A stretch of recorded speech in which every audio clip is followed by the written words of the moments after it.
Hello friends, welcome to Anurag white edit. आज की class में हम यूपी टेट एग्ज़ाम के ईवीएस प्रीवियस ईयर पेपर को सॉल्व करेंगे।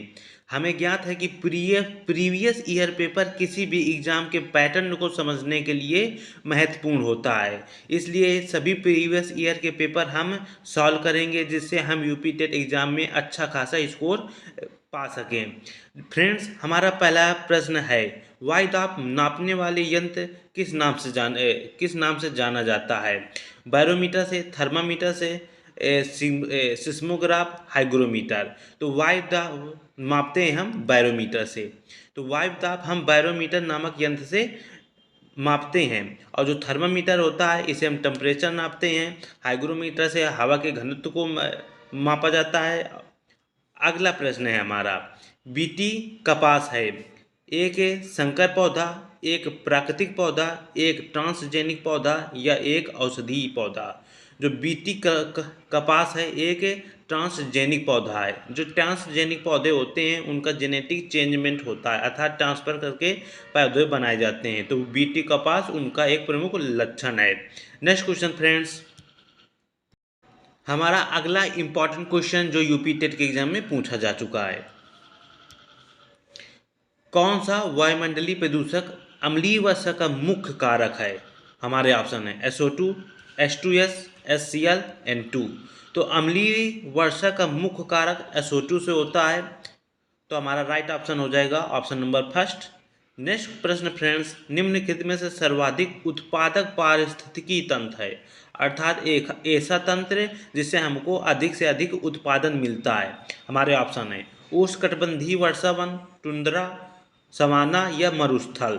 तो हमारा इसका राइट ऑप्शन हो जाएगा ऑप्शन नंबर फर्स्ट, उष्णकटिबंधीय वर्षा वन।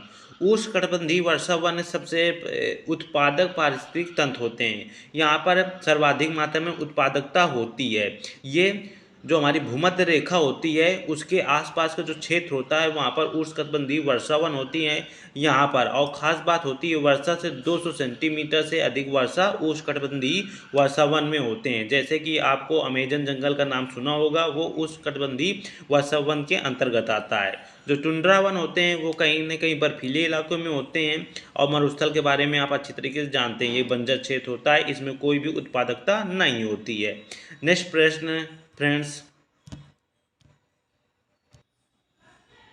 अगला हमारा यूपी टेट के एग्जाम में पूछा जाने वाला प्रश्न है, निम्नलिखित में से कौन सा रसायन आम पकाने में प्रयोग होता है? ऑप्शन है हमारे calcium carbonate, calcium hydroxide, calcium carbide, तो कैल्शियम क्लोराइड। तो आम पकाने के लिए या फिर कोई फल पकाने के लिए कैल्शियम कार्बोनेट का प्रयोग किया जाता है। या फिर हम एथिलीन का प्रयोग भी हम फलों को पकाने के लिए किया जाता है। Next question friends, UP TET के एग्जाम में बार बार पूछा जाने वाला प्रश्न, कौन सी बीमारी दूषित जल पीने से फैलती है? अर्थात जब हम कोई प्रदूषित पानी पीते हैं तो हमको कौन सी बीमारी हो जाती है? एड्स, टाइफाइड, एनीमिया या टिटनेस। जो टिटनेस होता है वो लोहा लगने से, जो हमको आयरन की कहीं कट लग जाती है शरीर में, तब टिटनेस रोग हो जाता है। एनीमिया, जब हमारे ब्लड में हीमोग्लोबिन कमी हो जाती है तो एनीमिया रोग होता है। एड्स होता है सेक्सुअली डिसऑर्डर होता है, एड्स रोग होता है। यहाँ पर जो टाइफाइड है ये दूषित जल पीने से हो जाता है। नेक्स्ट क्वेश्चन फ्रेंड्स, निम्नलिखित में से कौन सी ग्रीन हाउस गैस नहीं है पर आप विशेष ध्यान दीजिएगा। ऑप्शन है हमारे CO2, N2O, CO, CH4। तो ग्रीन हाउस गैस नहीं है। तो हमारी जो ग्रीन हाउस गैसेस होती हैं वो टेम्परेचर को बढ़ाती हैं। तो CO2 भी हमारा टेम्परेचर बढ़ाने में काम आता है, इसलिए CO2 मुख्य रूप से ग्रीन हाउस गैस आती है। N2O भी ग्रीन हाउस गैस है और CH4 भी हमारी ग्रीन हाउस गैस है। लेकिन जो कार्बन मोनोऑक्साइड है अर्थात CO है, ये हमारी ग्रीन हाउस गैस नहीं होती है।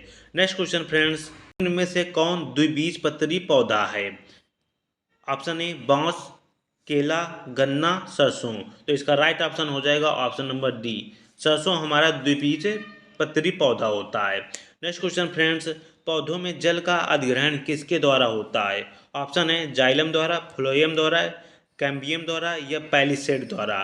तो पौधों में जल का अधिग्रहण जाइलम द्वारा होता है। इसको याद रखने का सबसे अच्छा ट्रिक है, यहाँ पर जा आ रहा है और यहाँ भी जा आ रहा है, तो जा से जा मिला लेंगे, तो जा से जल होता है, जा से जाइलम, अर्थात जाइलम के द्वारा पौधों में जल का अधिग्रहण होता है।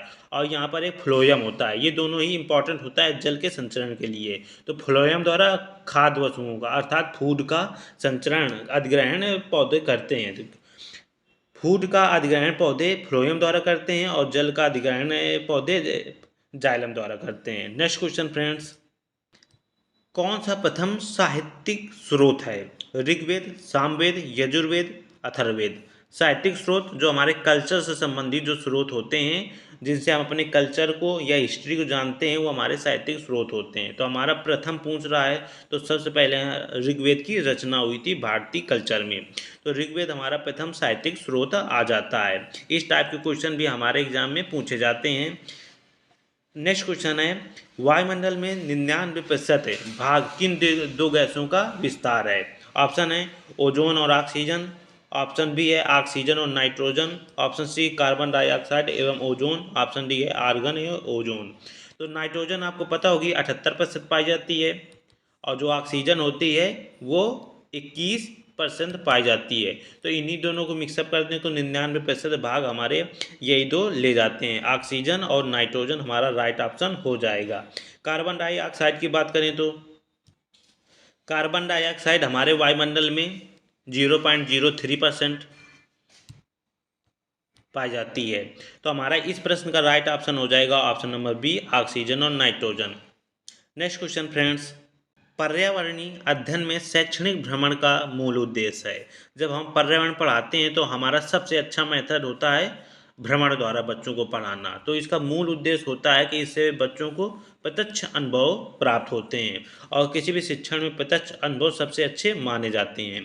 नेक्स्ट क्वेश्चन फ्रेंड्स, अगला प्रश्न हमारा, कारकी रूप से सूक्ष्म मिट्टी की क्या विशेषता होती हैं? इनको हम कैसे पहचानेंगे? अर्थात हमको सूक्ष्म मिट्टी पहचानना है तो हम कैसे पहचानेंगे? ऑप्शन है उसमें अधिक जल होना, ऑप्शन बी पौधों को प्रकाश पर्याप्त नहीं मिलता, ऑप्शन सी मिट्टी में लवण सांद्रता अधिक होगी, ऑप्शन डी मिट्टी कठोर होगी। तो इसका राइट ऑप्शन हो जाएगा ऑप्शन नंबर सी, मिट्टी में लवण सांद्रता अधिक होती है। तो कारकीय रूप से वो 6 मिट्टी के एक सबसे प्रमुख लक्षण होता है। Next question friends, option question 14 है, सतत और व्यापक मूल्यांकन क्यों आवश्यक है? जो हमारा सतत और व्यापक मूल्यांकन होता है, अर्थात किसी भी शिक्षार्थी का लगातार मूल्यांकन क्यों आवश्यक है? ऑप्शन ए है शिक्षार्थियों ने कितना नहीं सीखा है ये जानने के लिए, ऑप्शन बी है शिक्षार्थी की प्रगति निरंतर बनाए रखने के लिए, ऑप्शन सी निरंतर मूल्यांकन होते रहने से शिक्षार्थियों में परीक्षा का अनावश्यक भय नहीं रहता, ऑप्शन डी परीक्षा प्रणाली को महत्व देने के लिए। तो सतत और व्यापक मूल्यांकन में जो ऑप्शन डी है परीक्षा प्रणाली को महत्व देने के लिए, ये पूर्णतः गलत है। और ऑप्शन है शिक्षार्थियों ने कितना नहीं सीखा ये जानने के लिए, ये भी गलत है। बी है शिक्षार्थी की प्रगति निरंतर न बनाए रखने के लिए, ये भी गलत है। जो ऑप्शन सी है ये सबसे बेस्ट है। जब हम सतत और व्यापक मूल्यांकन करते हैं, अर्थात बार बार हम उसके स्तर को चेक करते हैं, तो बच्चे में जो परीक्षा का अनावश्यक जो भय होता है, जब भय बार बार परीक्षा उसकी होती रहती है तो वो परीक्षा के नाम से वो हैप्चुअल हो जाता है, उसे परीक्षा से आदत बन जाती है। जब उसकी वास्तविक परीक्षा होती है तो उससे कोई भय नहीं होता है, तो वो सबसे अच्छा आवश्यक होता है। इसलिए हमारा 14 जो ऑप्शन नंबर सी है राइट होगा। नेक्स्ट क्वेश्चन है, चरने वाले पशु में वनस्पति को कैसे बदलते हैं? अर्थात जो चरने वाले पशु हैं तो किसी क्षेत्र की जो वनस्पति है कैसे बदल जाती है? ऑप्शन है बीज प्रकीर्णन द्वारा, पर परागण द्वारा, चुनकर चरना, रोग फैलाकर चरना। जो चरने वाले पशु होते हैं वनस्पति को बदलते हैं चुनकर चरना। अर्थात मान लीजिए किसी क्षेत्र में वनस्पतियों की बहुत सारी प्रकार हैं, तो कोई वहाँ पर पशु जाता है तो जो उसके लिए सबसे बेनिफिट होता है, जो अच्छा लगता है वो उसको चुन लेगा।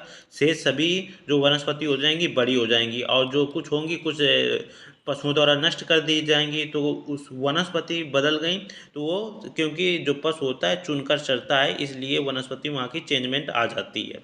नेक्स्ट क्वेश्चन फ्रेंड्स, निम्नलिखित में से कौन स्वस्थ अस्थियों के लिए आवश्यक है? अर्थात हमारी हड्डियां मजबूत रहें तो इसके लिए कौन आवश्यक है? ऑप्शन ए पोटेशियम और विटामिन के, कैल्शियम और विटामिन ई, कैल्शियम और विटामिन सी। ऑप्शन डी है कैल्शियम और विटामिन डी। तो आप सभी को पता होगा कि हमारी हड्डियों के लिए सबसे ज़्यादा महत्वपूर्ण कैल्शियम होता है, और सूर्य का जो प्रकाश से हमको जो विटामिन डी मिलता है वो होता है।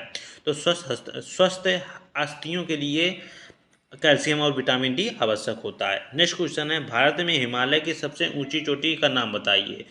Mount K two, mount Everest, mount Kanchenjunga, mount Dhaulagiri. तो भारत की सबसे ऊंची जो चोटी है माउंट केटू है। नेक्स्ट क्वेश्चन फ्रेंड्स, प्राथमिक स्तर पर शिक्षण की खेलविधि आधारित है। ऑप्शन ए विकास के मनोविज्ञान सिद्धांत पर, शिक्षण के समाजशास्त्री सिद्धांत पर, शारीरिक शिक्षा कार्यक्रम के सिद्धांत पर, या शिक्षण विधि के सिद्धांत पर। तो जो खेल विध एक प्रकार की विधि होती है जो कि हमको शिक्षा को कैसे पढ़ाना है, तो पढ़ाने की विधियां होती हैं यहाँ पर, इसलिए ये जो संबंधित होता है शिक्षण विधि से के सिद्धांत पर होती है, अर्थात पढ़ाया कैसे जाए इन सिद्धांतों पर होती है, इसलिए ऑप्शन डी हमारा राइट हो जाएगा। नेक्स्ट क्वेश्चन फ्रेंड्स है, वायुमंडल की सबसे निचली परत का क्या नाम है। तो ऑप्शन है समताप मंडल, ओजोन मंडल, आयन मंडल, क्षोभ मंडल। तो हमें ज्ञात है कि वायुमंडल की सबसे निचली परत होती है क्षोभ मंडल, जिसे हम ट्रोपोस्फियर भी कहते हैं। नेक्स्ट प्रश्न है, विटामिन सी की कमी से होने वाली बीमारी है। तो ऑप्शन है हमारे स्कर्वी, बेरी, रतौंधी, थकान। तो विटामिन सी की कमी से होने वाली बीमारी है स्कर्वी। जो मसूड़े हमारे मसूड़ों का फूलना, दांतों से खून आना, ये सभी विटामिन सी की कमी से होने वाले रोग हैं। जो रतौंधी है विटामिन ए की कमी से होता है, बेरी विटामिन बी की कमी से होता है। Next question friends, next question है हमारा, भारत की प्रथम महिला आईपीएस अफसर कौन है। प्रतिभा पाटिल, पद्मजा नायडू, किरण बेदी, हंसा मेहता। तो आपको पता होगा जो हमारे भारत की प्रथम महिला आईपीएस अफसर हैं जो कि बहुत ही ज़्यादा फेमस हैं, किरण बेदी हैं। नेक्स्ट है, असम का प्रसिद्ध एक सींग वाला गैंडा वाला वन्य जीव अभयारण्य कौन सा है। ऑप्शन है मानस, काजीरंगा, गिर, कान्हा। कान्हा। तो इसमें से हमारा राइट ऑप्शन हो जाएगा हमारा option number B, Kaziranga national park. Next question friends, निम्नलिखित में से कौन सा आग्नेय चट्टान का उदाहरण है। बेसाल्ट, चूना पत्थर, स्लेट, ग्रेफाइट। तो जो हमारा बेसाल्ट है ये आग्नेय चट्टान का उदाहरण है। बेसाल्ट हो जाए या फिर ग्रेनाइट, ये भी हमारा आग्नेय चट्टान होता है। नेक्स्ट है 24 है, पृथ्वी के वातावरण की किस सतह में ओजोन परत पाई जाती है। Troposphere, mesosphere, ionosphere, stratosphere. जो ओजोन परत हमारे स्ट्रेटोस्फियर अर्थात समताप मंडल में पाई जाती है। नेक्स्ट क्वेश्चन है, सिख धर्म के संस्थापक निम्न में से कौन है। गुरु तेग बहादुर, गुरु गोविंद सिंह, गुरु अर्जुन देव, गुरु नानक देव। तो सिख धर्म के संस्थापक गुरु नानक देव थे। नेक्स्ट क्वेश्चन है, भूकंप की तीव्रता नापने का यंत्र है। फिजियोग्राफ, कार्डियोग्राफ, बैरोग्राफ या सिस्मोग्राफ। तो भूकंप की तीव्रता हम सिस्मोग्राफ से मापते हैं, बैरोग्राफ से वायुमंडलीय दाब मापते हैं, कार्डियोग्राफ से हृदय की धड़कन मापते हैं। नेक्स्ट क्वेश्चन फ्रेंड्स, दक्षिणी गोलार्ध का सबसे लंबा दिन किस दिन का होता है। ऑप्शन है 21 मार्च, 21 जून, 23 सितंबर, 22 दिसंबर। तो दक्षिणी गोलार्ध का सबसे लंबा दिन 21 मार्च को होता है। 28 है हमारा, सत्याग्रह प्रकाश के लेखक का नाम है। स्वामी दयानंद सरस्वती, स्वामी विवेकानंद, राजा राम मोहन राय, मदन मोहन मालवीय। तो स्वामी जो सत्याग्रह प्रकाश है स्वामी दयानंद की सरस्वती की एक कृति है। Next question friend, important question, Bihu Bharat के किस राज्य का लोक नृत्य है। राजस्थान, तमिलनाडु, असम, उत्तर प्रदेश। तो जो बिहू नृत्य है वो असम राज्य का एक लोक नृत्य है। नेक्स्ट है, खाद्य श्रृंखला के परस्पर समूह को कहा जाता है। खाद्यचल श्रृंखला क्रिया, खाद्यजाल, बायोस का पिरामिड। जो खाद्य श्रृंखला, जब खाद्य श्रृंखला बहुत अधिक खाद्य श्रृंखला यहाँ पर मिलती हैं तो उसे हम खाद्यजाल कहते हैं। क्लास पसंद आई है तो एक लाइक कर दें, और जो भी क्वेश्चन हो आप कमेंट करें और इसे शेयर करें, और इस चैनल को सब्सक्राइब कर दें क्योंकि आपकी यूपी टेट की प्रिपरेशन पूरी यहाँ पर करवाई जाएगी। जय हिंद।